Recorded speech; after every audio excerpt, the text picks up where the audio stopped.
Arrêtons-nous maintenant sur un drame en mer qui n'a jamais vraiment été élucidé. Le naufrage du Bugalet-Braise reste un mystère presque 10 ans après les faits. Et pour les parties civiles, le temps presse. D'ici 3 mois, les magistrats rendront leurs conclusions. Les proches des victimes sont convaincus de l'implication d'un sous-marin nucléaire.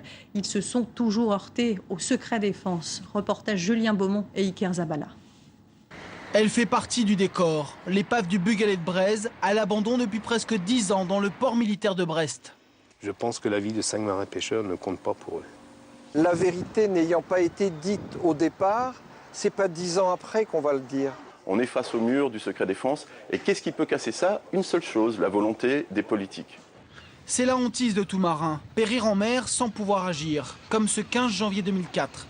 Le Bugalet-Braise est happé vers le fond, au large de l'Angleterre. D'après les experts, ce n'est ni un accident de pêche ni une collision avec un porte-conteneur, mais plutôt un sous-marin qui s'est pris dans les filets, 5 pêcheurs à bord, coulés en 27 secondes.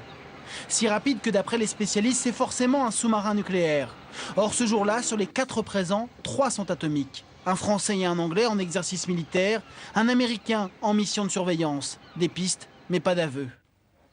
Un autocollant sur sa voiture, voilà tout ce qu'il reste à Michel Douce, du Bugalet-Braise.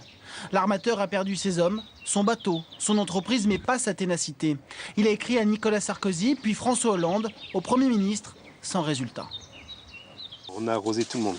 Peu importe le gouvernement, droite, gauche, on a toujours eu les mêmes réponses. Ils refilent.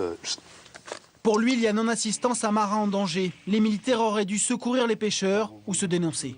Le devoir d'un marin, peu importe sa nationalité, peu importe si c'est pêcheur, marine nationale, marine marchande. On a des collègues dans la merde, on va les chercher.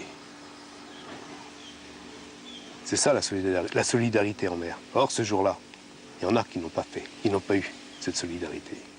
Des militaires qui n'auraient pas suffisamment réagi, des militaires qui surtout ne collaborent pas. Maître Bergotte le sait, l'armée est surnommée la Grande Muette. Mais là, ce sont plusieurs états-majors qui font la sourde oreille. Anglais, français ou américains se protègent derrière la même réponse pour toutes les demandes trop précises. On est en présence de plusieurs marines étrangères et chaque marine ou chaque État a son secret défense. Face à la cuirasse de la marine, Thierry Lemétayer joue les pots de terre. Il est fils du mécanicien du Bugalet-Braise. Lui aussi, la mer le fait vivre. Il livre du poisson au restaurant parisien. Tu vas bien? Ça a été le poisson ce matin? Okay. L'enquête s'oriente vers un non-lieu, faute de preuves permettant d'identifier la nationalité du sous-marin. Seul un témoignage formel pourrait sortir cette affaire de l'impasse. Il y a des histoires de témoignages que j'ai eu moi, par exemple, en direct, de gens qui ont décidé de dire les choses, mais pas de manière publique. Bon, il reste 3 mois maintenant, il va falloir se déterminer. Donc on va un peu mettre la pression sur ces gens. Après, ils le font pas, peu importe, mais en tout cas, ils savent qu'ils tiennent un peu dans leurs mains le non-lieu ou pas. Les juges se sont donné 3 mois avant d'annoncer s'ils décident de classer cette affaire. En breton, Bugalet-Braise veut dire les enfants de Bretagne, des enfants morts en mer, et personne ne saura sans doute jamais qui les a tués.